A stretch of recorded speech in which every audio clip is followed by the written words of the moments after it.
back again.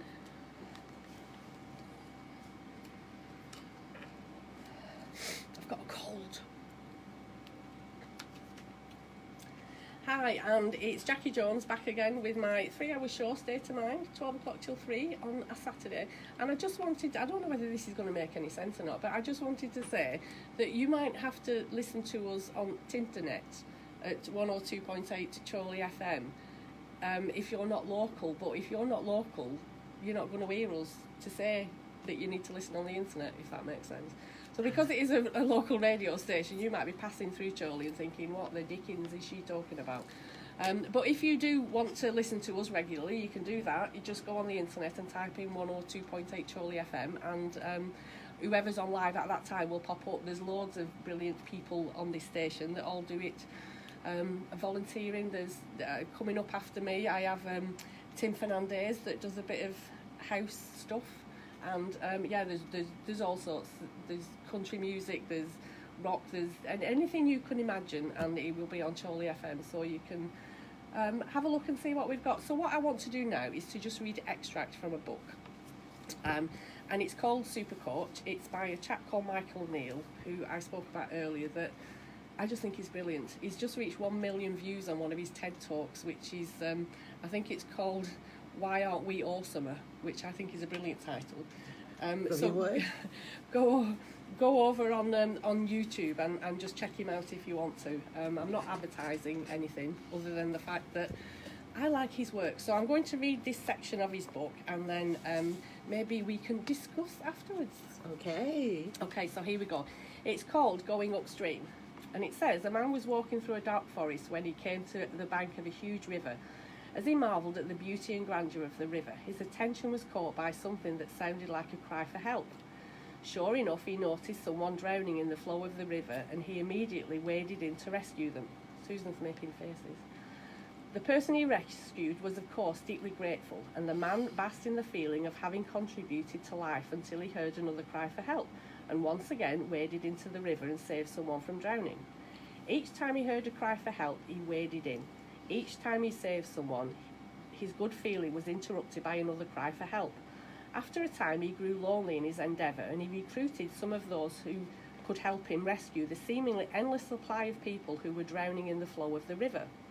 Some did not feel capable, and some apologetically said that they were too busy, but others stayed on until the community of helpers began to form. They formed a village and elected the main man their leader, for they saw him to be experienced, strong, compassionate and wise.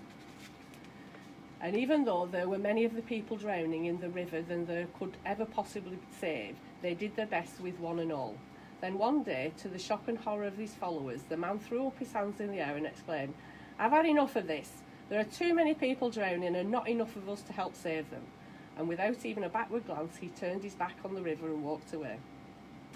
Although they felt discouraged, the remaining helpers threw themselves back into their work with even more vigour, doing their best to save each person they could, even while knowing that for every one they pulled out, 3 more would float on by.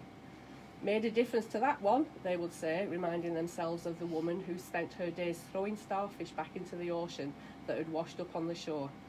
One morning they woke up to find the river flowing in all its majesty, but not a single cry for help. It seemed a blessed day, and they promised themselves and one another that they would never forget it for the rest of their lives. But there was even more to come. Every day that followed, the helpers went to the river to save the drowning, and each day came and went without a single incident. Then one day something truly remarkable happened. There were once again people in the river, but when the helpers waded out to save them, the people in the river laughed. "We're not drowning, we're waving," they said. Later that day, their former leader appeared at the village by the side of the river, returning as if he hadn't a care in the world. Many were happy to see him, but some were still angry at what they viewed as his betrayal and abandonment. "Why did you leave us?" they asked. "Why did you abandon the cause?" "I never abandoned you, my friends," the man replied. "I simply went upstream to stop people from falling in and to teach them how to swim." Wow. And I think that's quite profound. So I've used up a lot of time now. I've only got 13 seconds left. But to me, that's something about when we can help others, we help them the best that we can. We're all going through the same things. We're all human. and sometimes going up the river and teaching people how to swim. It's like teach a man to fish, and he'll never go hungry. Yeah. So we'll be back in a bit, and we'll be back after the news actually, and we'll speak soon. I've said bye first, so you don't put me off. Right, I'm 11 seconds over. I need to do auto fade and hope it works.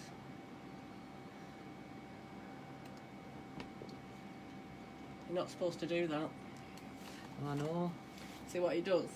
Oh, sorry, I'm telling you all my secrets.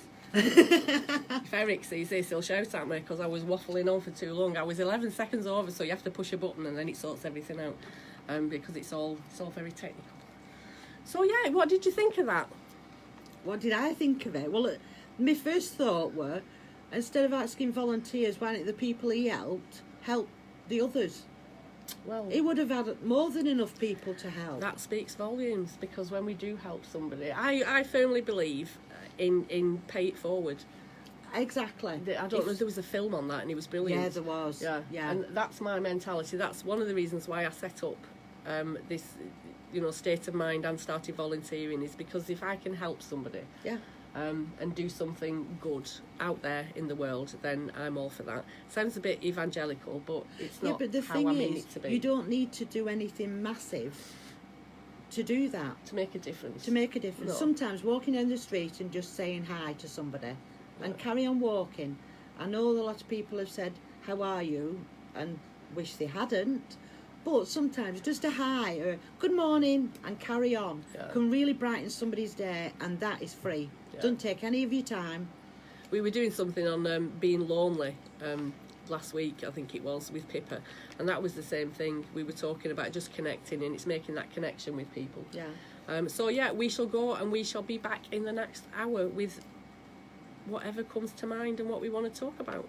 Bye. I keep cutting her off. Bye.